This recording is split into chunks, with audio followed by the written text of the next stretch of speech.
ایک بوڑھا بندہ باہر نکلے, بندہ کہے جی میں یہ گھر خریدنا چاہتا ہوں. عقیل شاہ جی وہ کہے کہ میں بیچ دیتا ہوں. بندہ کہے جی تو مالک ہے؟ وہ کہے نہیں میں مالک کا سسر ہوں.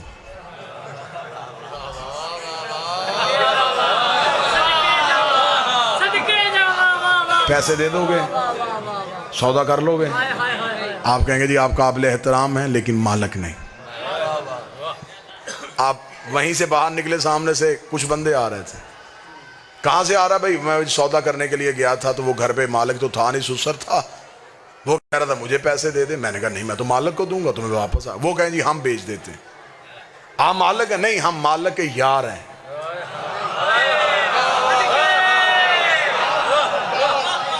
یاروں کو پیسے دیے, سسر کو پیسے دیے, سالے کو پیسے دیے, مالک کو دیے نا. تو اللہ نے اتنی عقل دی ہے کہ 5 مرلے کے لیے مالک ڈھونڈتا ہے. ساری زندگی جنت ڈھونڈتا رہا اور مولوی سے پوچھا ہی نہیں کہ جنت کا مالک کون ہے.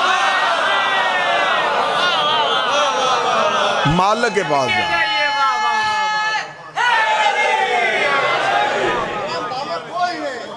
بندے نے اگر شاعر بڑے نہیں تھے, بڑے شاعر نے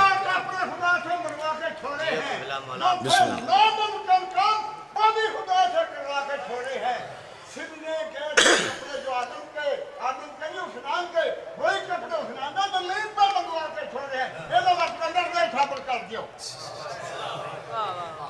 متوجہ ہیں صاحبان؟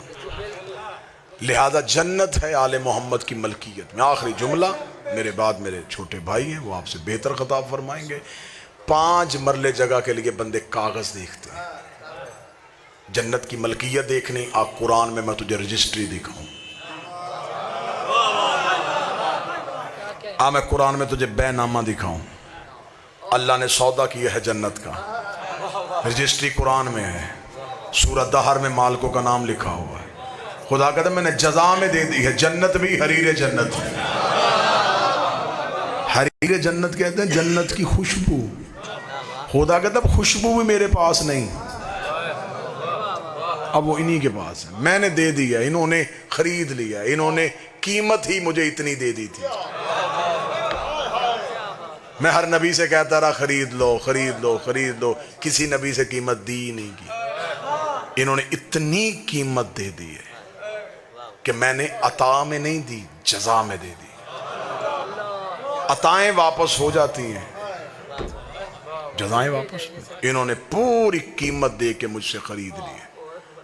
خدا کہتا اب ان کی ہے, اب بیٹے کے ہاتھ بکوائیں یا بہلول کے ہاتھ بکوائیں. اب ان کے بچے بیچیں یا ان کے نوکر بیچیں, اب ان کی ہے, ان کی ملکیت ہے. اب یہ جسے مرضی بکوا دے. ہر نبی نے جنت کی قیمت امت سے مانگی بڑی. ہر نبی نے اپنی امت سے کہا جنت دوں, امت نے کہا دے. نبی نے قیمت مانگی, 50 نمازیں پڑھو, 3 ماہ کے روزے رکھو, میرے ساتھ یہ مل کے کام کرو.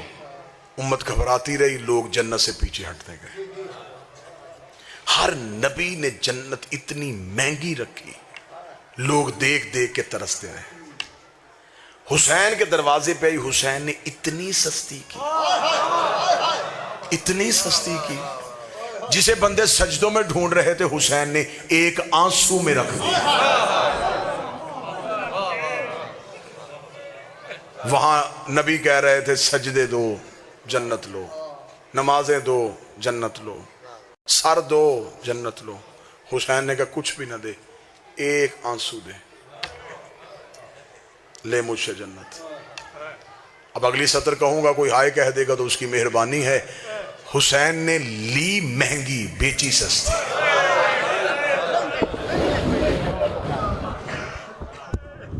مہنگی بیچی بڑی سستی. تمہیں ایک آنسو میں دے دی, حسین نے خود ایک آنسو میں لی تھی. اکبر جیسا بیٹا, عباس جیسا بھائی, اون محمد جیسے بھانجے, قاسم جیسا بھتیجا, یہ ساری چیزیں بھی دے دیتا تو شاید جنت تل جاتی. حسین نے قیمت اتنی بڑھائی کہ بہن کی چادر دے دی.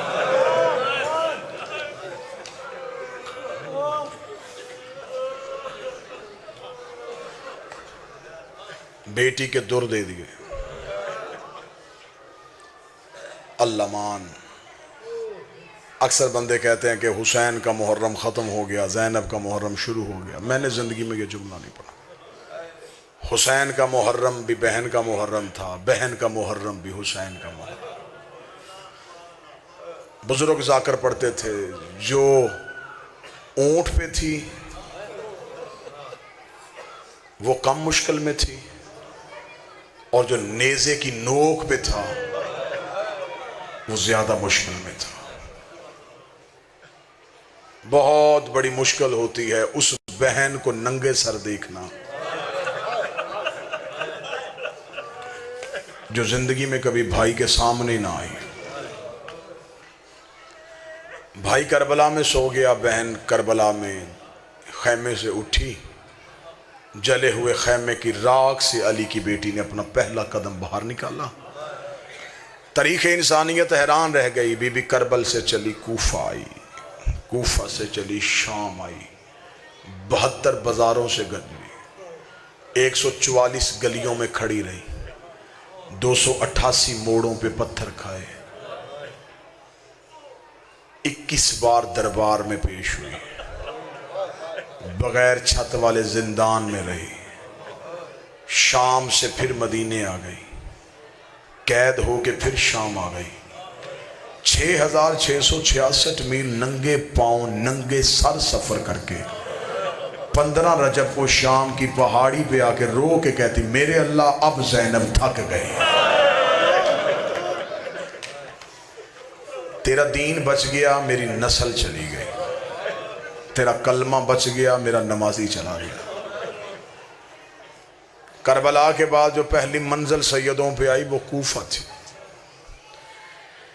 علی کی بیٹی سے شام میں ایک عورت نے پوچھا تھا، بی بی سب سے زیادہ ظلم کہاں ہوا؟ فرمایا شام میں۔ بی بی سب سے زیادہ مصیبت کہاں آئی؟ فرمایا شام میں۔ بعض اوقات بندے کہتے ہیں جی ذاکر بڑا سخت مصائب پڑ گیا۔ مصائب ہے ہی سخت، مصائب نرم ہوتا تو سجاد کا جگر پھٹتا۔ مجھے نہیں پتا کہ کون کیا پڑھتا ہے، لیکن مجھے علی کی عزت کی قسم جب کتابوں سے روایت پڑھتے ہیں تو کئی بار سوچتے ہیں کہ یہ روایت منبر پہ کیسے پڑھیں گے۔ سامنے نرم دل لوگ بیٹھے ہوتے ہیں، سامنے سید بیٹھے ہوتے ہیں، یہ روایت کیسے پڑھیں گے؟ پھر انہیں لفظوں کے غلاف چڑھاتے ہیں، اشاروں کی زبان میں منتقل کرتے ہیں، بدل بدل کے روایت آپ کو سناتے ہیں، تو پھر آپ اتنا روتے ہیں۔ آپ کو صرف ذاکروں نے اتنا سنایا کہ شام میں پتھروں کی بارش ہوئی، میری قوم نے رو رو کے برا حال کر لیا، میرے سر پہ عباس کا علم رکھ۔